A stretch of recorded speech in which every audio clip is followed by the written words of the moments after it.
Kerajaan derhaka. Adani derhaka. Derhaka, derhaka, derhaka! The most popular word in the entirety of Malaysia right now. This is the conversation that's opened up ever since the events of January the 6th, during which the whole universe showed up for Bosku. It was the hearing date for his house arrest appeal, the context of which is that our embattled Prime Minister, put in prison since July 2020 because of the SRC International scandal, in April 2024 submitted an appeal for house arrest, citing a Royal Addendum that will basically allow him to spend his prison time at home. The government rejected it in July. Home Minister Saifuddin Nasution denied its existence 2 times, but here we are today. The Pahang Royal Palace has revealed it is real, it exists, and here the Rakyat are all up in arms. It's a big deal if you could get UMNO to basically fight it out, and even that good old snake pass to show up proclaiming that they support royalty even as they reject our constitution as a colonial invention. But why is it a big deal in the first place? Well, whether people like to admit it or not, the fact is that the Royal Addendum exists. It is part of the royal powers of the Yang di-Pertuan Agong under Article 42 of the Constitution, and the Agong is viewed as a supreme. Any insubordination or derhaka is basically fighting against your sovereign and the sovereignty of Malaysia, which opens up a whole question about the kind of society that we're living in. Is it a rule of law one? Or is it one where the privilege of kings has and will continue to be the thing that decides how our society should be run? Not an easy question, but here are some thoughts. Najib was placed into jail in the first place because of his involvement in one of the world's biggest financial scandals. It was 4.5 billion US dollars, which is not a small sum of money by any stretch. The fact remains that it was a court judgment. Law convicted him. If this were a country that were not Malaysia, then maybe this wouldn't be an issue. The judgment will be upheld, maybe you get some reduction for good behavior.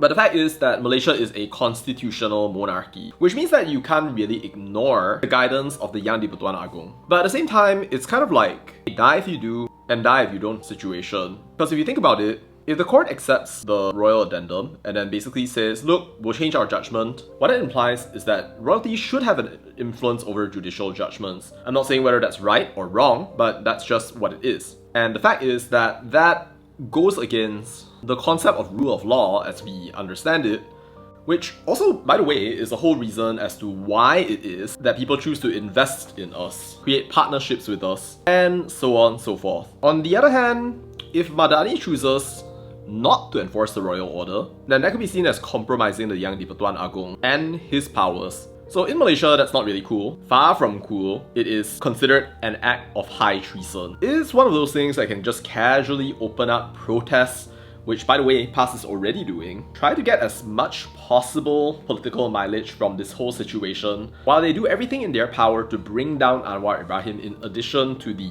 fitnah campaign that they've already been doing. Already UMNO has taken this as an opportunity to be all like, hey, this addendum exists, can we maybe ask for a full pardon then? And so if Sultan Ibrahim says yes, then indeed, Najib will be free. That is his royal prerogative, I have no intention of questioning it. But the questions that this whole thing opens up are pretty fascinating.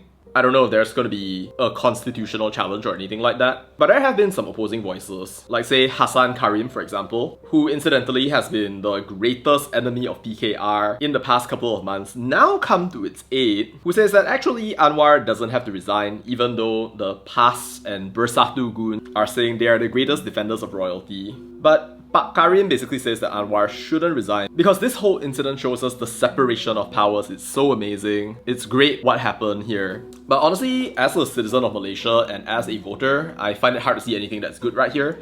Because what we see is that the government chose to hide it from us.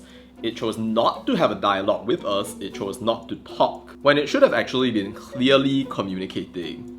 If there was a royal addendum, then why hide it from us? Like, did you just not have exposure to it? Did you just not know about it? Or what exactly was it? Even now, we're not really hearing any clear communication from the Home Minister or from PMX himself. Not that PMX was good at communicating last time either, when he was dealing with all the other issues like the sock issue, Swatch, boycotts, or anything else. But I digress. This could have been done in a good way, with actual engagement from civil society, but hiding this really was like hiding away a ticking time bomb that was eventually going to explode. Whoever did this, did you really think people wouldn't find out?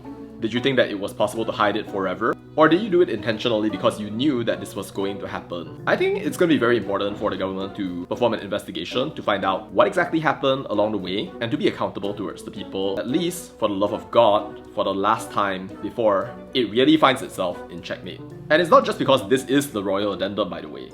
Nothing like this should be hidden from the people. But as it seems, that is the pattern of the Madani government, what we call the lesser of two evils in this day and age. Alright then, thanks for watching, and ciao.